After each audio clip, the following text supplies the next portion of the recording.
이어서 오늘의 작전 시작하겠습니다. 작전은 지금 미국 언론에서 연일 가장 큰 이슈로 떠오르고 있는 미국의 고용 통계인데요.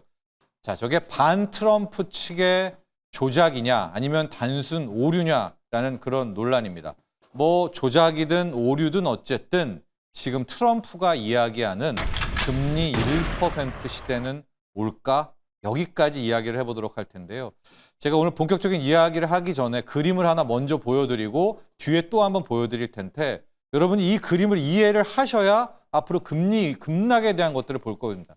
저게 2007년의 모습인데요. 저희가 왜 금리 하락가 이야기를 하냐면 저 빨간색 라인을 보십시오. 저게 미국의 10년물 국채 금리였었는데 2007년 초반부부터 드라마틱하게 떨어지게 되죠. 쭉 금리가 뭐 5%대였던 것이 중간 뭐 2%대, 3%대까지 떨어지게 되는데요. 빨간색 금리가 떨어지는 저 순간에 가장 튀어오른 게 뭐냐? 벌써 파란색 보이시죠? 그게 2007년 당시에 중국 증시였습니다. 중국 증시가 역사적인 고점인 6천까지도 가게 되는 건데요. 그 밑에 코스피가 중국 때문에 상승폭이 검정선인데요. 잘 크게 안 보이지만 저때 당시가 2007년 초에 한 1300이었던 게 그냥 다이렉트로 2007년 11월에 2000을 돌파하게 되는 사상 최초로 2000을 돌파하게 되는 저 2007년대의 흐름 가장 중요한 것이 저 빨간 선 금리 급락이었다. 저걸 일단 한번 보시고 오늘 또 이야기를 풀어가 보도록 하겠습니다. 한 번 더 나중에 저걸 뒤에 보여드릴 텐데 지금 주말에 어떤 일이 있었냐면요. 트럼프 대통령이 노동통계국 국장 이름이 에리카 맥켄터퍼라고 하는 분인데 이분을 전격 해임을 했습니다. 그러면서 트럼프 대통령이 맥켄터퍼 이 사람이 통계 조작을 했다. 숫자를 조작을 했다라고 경로를 했다라고 합니다. 자, 이게 여러분들 한번 수치를 말씀드릴 테니까 오류인지 조작인지 한번 생각을 해보십시오. 7월에 비농업 부분 고용지표. 전망치는 10만 명이 넘는 줄 알았는데 고용에 나온 건 실제로 7만 3천 명이었습니다. 그러니까 전망치를 묻돌았는데 차이가 한 2만 명? 이 정도밖에 안 나죠. 이거 가지고 뭐가 조작이야? 이 정도는 오류가 많이 나오고 뭐 10만 명 정도 신규 고용 나올 게 7만 명 나온 거는 흔한 일 아니야. 근데 트럼프 대통령은 이 7월을 이야기하는 게 아니라 그날 발표한 날 이전에 6월 통계, 5월 통계 수정을 발표를 했는데요. 6월에 신규 고용이 얼마라고 발표를 했었냐면 14만 7천 명이다.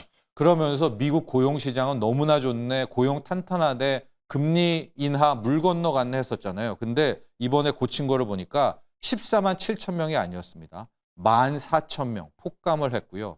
6월만 이렇게 됐느냐? 그렇지가 않습니다. 5월도 또 잘못됐다고 수정을 했는데요.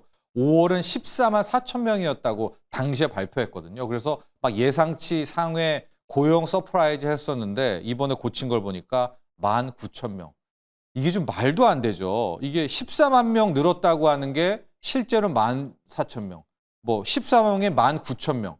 그러니까 트럼프 대통령은 이거 금리 인하를 막으려고 뭐 세력을 특정하지 않았지만 연준일 수도 있고 민주당일 수도 있고 하여간 엉터리 통계를 일부러 발표했다. 조작이다. 하고 이 책임을 노동통계국장 너가 져라. 그래서 이제 사표를 받은 거고요. 이 통계를 놓고 보면 여러분들 딱 그 생각 드죠. 이미 5월에 쇼크가 나왔을 거 아닙니까? 제대로 나오면. 그리고 6월에 또 한 번 쇼크를 나왔으면 이 셋째 주에 FOMC 때 금리 인하를 했어야 된다. 이게 이제 트럼프 대통령의 이야기였었고요. 그러면서 이 트럼프가 항상 뒤끝이 있잖아요. 이게 올해 5월, 6월, 7월만 조작을 한 게 아니라 해리스 대통령을 당선시키기 위해서 2024년에 하반기에 막 고용 엄청 좋게 막 나오고 그랬지 않습니까? 그것도 조작을 했다라고 이제 이야기를 하고 있거든요. 근데 이렇게 좀 트럼프가 또 조작하고 숫자 조작, 뭐 음모론을 제기를 하니까 전직, 현직 노동통계국을 관리했던 이 공무원들이 성명서를 내가지고 정치적 목적을 위해서 수치를 조작한다는 거, 통계를 조작한다는 건 말도 안 된다라고 이야기를 하면서 또 이 사람들이 무슨 얘기를 했냐면 뭐 이번 건은 좀 심하기는 했지만 5월이랑 6월 통계가 늘 어렵다. 왜냐하면 이제 여름 전에이기 때문에 이게 설문을 받는 거거든요. 그래서 왜곡은 흔히 발생하는 한다 이렇게 좀 해명을 했는데 아무리 그래도 여러분 생각에도 말이 안 되죠. 14만 명 늘었다는 게 14,000명 늘었다. 두 달 연속 부풀렸던 것이요. 25만 8,000명을 이례적으로 더 고용했다고 부풀리기가 나온 겁니다. 자, 이렇게 되니까 아예 연준이 개입했다 이렇게까지 이야기가 나오고 있는 그런 상황인데요. 주말과 이 금토일에 또 여러 어떤 일이 좀 나왔냐면 매파 연준이사 중에 쿠글러라고 이분 맨날 매파 연준이사로 맨날 나오고 막 금리 인상해야 된다, 인하 안 된다라고 맨날 말하던 그분인데 이 사람이 돌연 사퇴를 했습니다. 그 연준이사가 뭐 임기가 그렇게 길지는 않지만 이 사퇴를 한다는 것도 이례적인 일이거든요. 쿠글러가 빠지게 됐다라는 것들도 이례적인데 사표를 냈다라는 거. 근데 지금 후일담 나오는 것이 이 쿠글러가 7월 FOMC 회의할 때 그 11명 표 던질 때 그때 이미 없었대요. 이미 그 7월 FOMC 회의 때도 들어가지 않았다라고 해서 지금 연준 내 무슨 일이 일어나고 있다라는 이야기도 이제 속속 보도가 나오고 있거든요.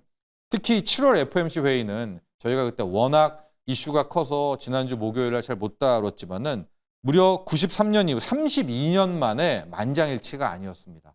두 명이 오히려 금리는 동결했지만 인하를 해야 된다라는 소수 의견을 냈는데 그게 미셸 보우맨, 완전히 친트럼프죠. 그다음에 크리스토퍼 웰러 이사, 이 두 명, 그러니까 트럼프 인사 두 명이 오히려 인하를 해야 된다라는 소수 의견을 내면서 연준의 균열이 되지 않았었습니까? 그런데 여기에 쿠글러가 빠졌잖아요. 쿠글러가 빠지면 연준 이사에 또 친트럼프 이사를 박을 거 아니겠습니까? 그렇게 되면 나중에 이제 연준이 뭐 결정을 할 때 연준도 그 연방준비은행장보다 연준 이사가 실은 이사회이기 때문에 더 힘이 세거든요. 그러면 연준을 트럼프가 드디어 철옹성 연준까지도 뚫으려고 하냐? 이제 이런 이야기가 나오고 있고요. 근데 이제 우리가 음모론이잖아요. 이게 사실이니 아니니 뭐 조작이니 아니니를 떠나서 우리는 팩트만을 놓고 본다고 쳐도 지금의 고용시장, 특히 미국의 고용시장은 이미 나빠진 겁니다, 여러분. 5월에 10,000명밖에 신규가 안 늘었고요. 6월에 10,000명대였습니다. 지금 7월에 7만 명 늘었다고는 하지만 이런 오류를 보면 다음 달에 또 8월 발표하면서 7월이 7만 명이 아니라 또 2만 명이다. 이럴 수도 있단 말입니다. 그래서 이미 이 패드워치를 CME 패드워치를 보면 9월 인하 확률이 87%까지. 9월은 무조건 금리 인하한다. 8월은 잭슨홀 미팅 때문에 없거든요. 그런데 문제는 이제 다음 달 9월 달 첫째 주 금요일 날 8월에 비농업 부분 고용 통계를 발표하잖아요. 그때 또 나빴다. 그러면 9월이 단순히 0.25가 아니라 0.5%포인트 비컷이라고 하는 그런 건데 여기에 하나 더 있죠. 8월에 정말로 트럼프 대통령이 잭슨홀 미팅을 앞두고 나서 파월의 후임 인사를 자기가 그러니까 차기 연준 의장을 미리 발표를 한다. 국채금리 급락합니다. 그럼 트럼프 대통령이 어디까지 원하느냐. 늘 말하죠. 자기는 1%대 금리 원한다. 1%대 금리 원한다. 지금 뭐 4.5인데 얼만큼을 내려야 됩니까? 아마도 이렇게 되면 금리는 그냥 먼저 빠집니다. 시장은 똑똑하니까. 하고 전에도 말씀드렸지만 지금 미국은 단기채를 미 국채를 소화할 8월 이대로 누군가가 단기채 안 사주면은 그대로 여기에서 연준 재무부도 이제 바이백으로도 한계가 옵니다. 그렇게 된다면 이제 어떤 일이 필요하느냐? 금리가 뚝 떨어지는, 즉 채권 시장으로 자금이 이동해야 된다. 즉 금리가 떨어지는 것은 트럼프의 저금리 약달러도 되지만 또 하나의 문제. 이제 금리가 떨어지기 시작하면 채권 가격이 올라가잖아요. 안 그래도 미국의 주식시장을 고평가하는데 이 주식에서 채권으로 이동한다는 Great Rotation이라고 하죠. 이거를 유발시킬 수가 있는 겁니다. 그러니까 트럼프가 주식을 어느 정도 조정을 시키고 싶어 한다라고 이제 계속하는 이유가 지금 미국은 주식이 문제가 아니라 채권 시장이 문제입니다. 미 국채를 특히 단기채를 사줄 사람이 아무도 없어요. 뭐 장기채는 이미 뭐 거의 메말라서 발행을 잘 안 하고 있고 이런 차원이라면 요번에 나온 것들을 통해 가지고 금리를 확실하게 떨어뜨릴 수 있는 그러니까 채권 가격의 상승을 암시한 다음에 증시 조정, 채권으로 좀 숨통을 트이려고 하는 건데요. 이런 상황이 나오면 미국 주식시장은 힘들겠죠. 그러나 앞서 그림 다시 한번 보여드리겠지만은 한국이라든가 중국에서 신흥국에서는 상당한 호재입니다. 왜냐? 금리가 떨어지면 거의 99%는 달러는 미국의 금리와 같은 방향으로 연동을 하거든요. 달러도 약세로 빠지게 되고 자, 금리 떨어지고 달러 약세된다. 미국에 있는 자금이 무조건 신흥국으로 나오게 되는 2007년 때 저흐름 나왔었거든요.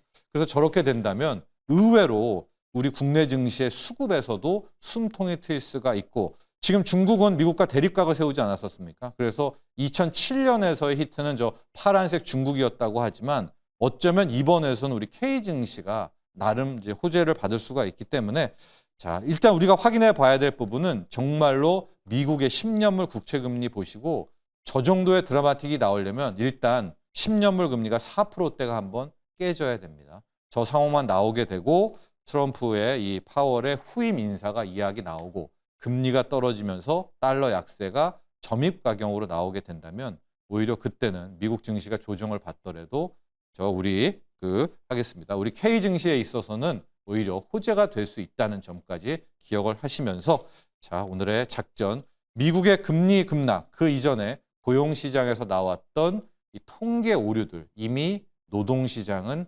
망가졌다. 9월에는 0.25가 아니라 0.5%포인트 인하도 가능하다는 것 꼭 기억을 하시기 바랍니다.